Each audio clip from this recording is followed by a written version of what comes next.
Toni Kroos. Toni Kroos was born on January 4, 1990, in Greifswald, East Germany, in what was then still the German Democratic Republic. His life and career would become a symbol not only of unity and professionalism, but of quiet excellence in a world often dominated by flashy personalities and wild flair. From the outset, Kroos was immersed in a culture of discipline and sport.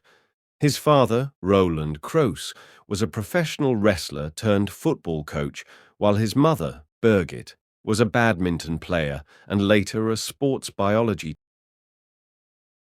Athletics ran in the bloodline, and the Kroos family fostered a rigorous atmosphere of training and self-improvement. It was evident early that Toni possessed a unique blend of vision, precision, and an uncanny ability to slow down time on. At the tender age of 7, he joined the youth academy of Greifswalder SC before moving to the more prominent Hansa Rostock. It was here that his game began to take a more defined shape. Coaches quickly recognized the boy's outstanding ball control and passing ability. Despite his quiet demeanor, Kroos was a natural leader on the field, orchestrating play with remarkable maturity. In 2006, at just 16 years old, he joined Bayern Munich's youth setup, a move that would thrust him into the limelight and initiate his ascent into the highest echelons of world football. Kroos wasted little time making an impression. By 2007, he made his professional debut for Bayern Munich's senior team at the age of 17 years and 265 days, becoming the youngest player to play for the club at the time. In his first match, he assisted 2 goals within minutes of coming on, a hint of the midfield maestro he was destined to become. The match was a Bundesliga game against Energy Cottbus, and Toni's arrival was a signpost that something special was. Despite a promising start, first-team opportunities were sporadic, and Kroos was loaned to Bayer Leverkusen in 2009. It was a transformative period for him. At Leverkusen, he was given regular playing time and began to evolve into a central. Under coach Jupp Heynckes, Kroos blossomed. He scored stunning goals, commanded the midfield with poise, and displayed a level of tactical understanding far beyond his years. By the time his loan ended in 2010, Bayern was eager to reintegrate him, recognizing that Kroos had matured into a top. Returning to Bayern Munich, Kroos quickly became an indispensable part of the squad. Under managers Louis van Gaal, Jupp Heynckes, and later Pep Guardiola, Kroos found a system that played to his strength. He was never the fastest, nor the most physically imposing player, but he possessed a rare footballing brain. He could pick a pass others didn't see, control tempo with a touch, and dictate play with minimal. In 2013, he played a vital role in Bayern's historic treble-winning season lifting the Bundesliga, DFB Pokal, and UEFA Champions League trophies. The crowning moment was the Champions League final against Borussia Dortmund, a tense affair settled by Arjen Robben. Though Kroos missed the final due to injury, his contributions in the preceding rounds were instrumental. Parallel to his club career, Kroos was also making waves on the international stage. He had starred in Germany's youth sides, winning the Golden Ball at the 2007 FIFA U17 World Cup.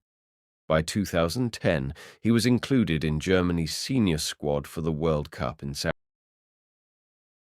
Though used sparingly, he made an impression, especially in the thrilling 4-1 victory over England in the round of 16. His role expanded in the following years, and by the 2014 World Cup in Brazil, he was one of the team's pivotal players. The tournament would immortalize. In Brazil, Kroos was at the peak of his powers. Alongside Mesut Ozil, Sami Khedira, and Bastian Schweinsteiger, he formed a formidable midfield unit.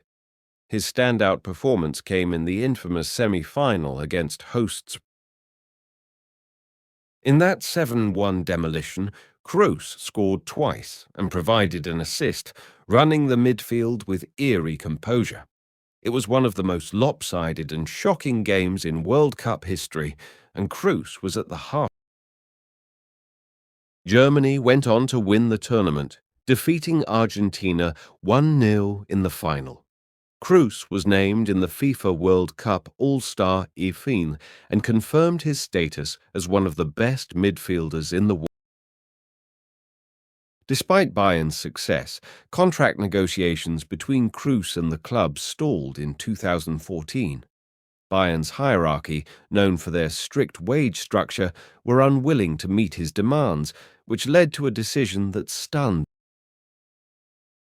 Real Madrid swooped in, signing Kroos for a reported $25 million, a bargain in hindsight. At Madrid, Kroos would form a midfield trinity with Luka Modric and Casemiro, one of the most iconic units in modern football. Under the floodlights of the Santiago Bernabeu, Toni Kroos elevated his game to new heights. His passing accuracy, often above 90%, became a benchmark for midfielders. He was the metronome of the team, dictating rhythm, recycling possession, and launching attacks with pinpoint. In his first season, he helped Madrid win the UEFA Super Cup and FIFA Club World Cup. But it was in the Champions League that Kroos truly etched his name into history. Between 2016 and 2018, Real Madrid won an unprecedented 3 consecutive Champions League titles under Zinedine Zidane. Kroos was instrumental in each campaign. His ability to retain possession under pressure, his visionary passes, underpinned Madrid's European dominance. Off the field, Kroos maintained a low profile. He avoided the trappings of fame, focusing on family, charity work, and football. In 2015, he founded the Toni Kroos Stiftung, a foundation supporting seriously ill children and their families. He was known for his wit and his honesty.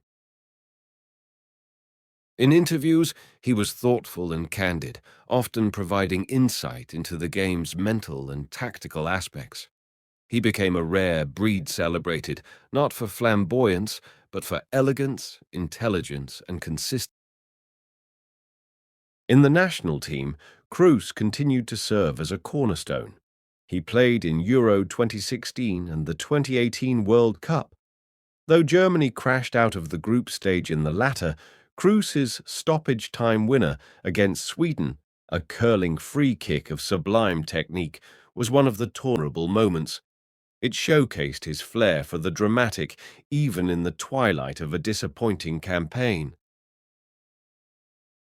As the years passed, Kroos's influence only grew. He helped Madrid win more La Liga titles, another Champions League in 2022, and numerous domestic trophies. He continued to defy age with performances that defied physical. Even as the game evolved into a more physical and fast-paced contest, Kroos adapted, using his mind to outplay quicker opponents. He remained a mainstay in Madrid's Schiedsrichter, earning the respect of peers, pundits, and fans. In 2021, Kroos announced his retirement from international football after Euro 2020, played in 2021 due to the pandemic. He left the German national team with over 100 caps and a legacy of unerring professionalism.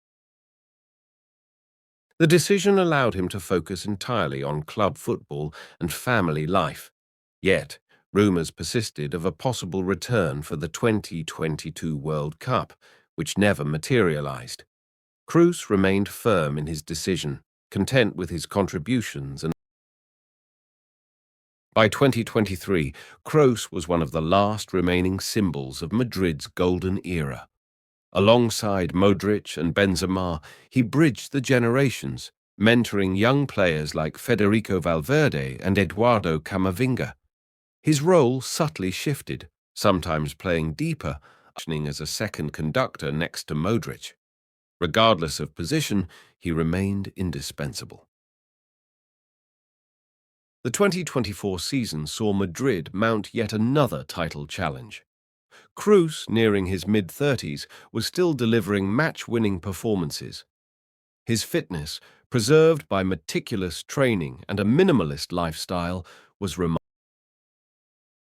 Unlike many peers who had faded or moved to less competitive leagues, Kroos remained at the pinnacle. His humility, combined with unmatched technical skill, made him a revered figure, both in the dressing room and among Madridistas. Off the field, Kroos expanded his foundation's work, launched a podcast with his brother Felix, and published an autobiography. These projects offered fans a glimpse into his psyche, revealing a thoughtful, strategic mind, one that approached life much like he approached football, purpose, and a relentless pursuit of excellence. He was often described as the chess player on grass, a nickname he accepted with a characteristic smile. As 2025 arrived, whispers of retirement began to surface. Kroos had hinted at ending his career at Madrid, a rare feat in modern football. Though he had offers from MLS, the Middle East, and even coaching roles, Kroos remained focused on finishing his journey with dignity. For farewell tours or grandiose announcements. If anything, he would likely leave as he played with quiet grace.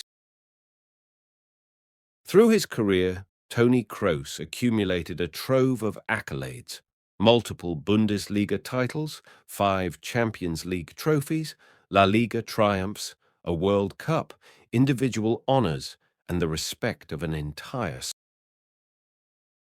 But more than the silverware, it was the manner in which he played that defined his legacy.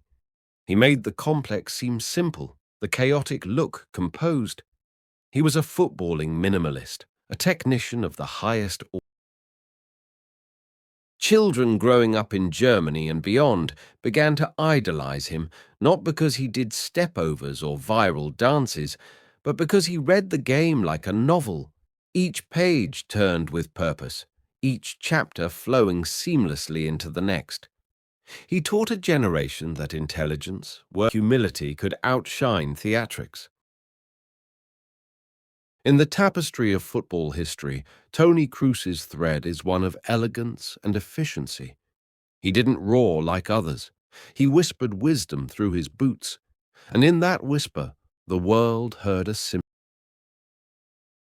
From the streets of Greifswald to the Bernabeu's majestic stage, he played his part with perfection, never too loud, always just right. The architect of the game, a maestro, a legend.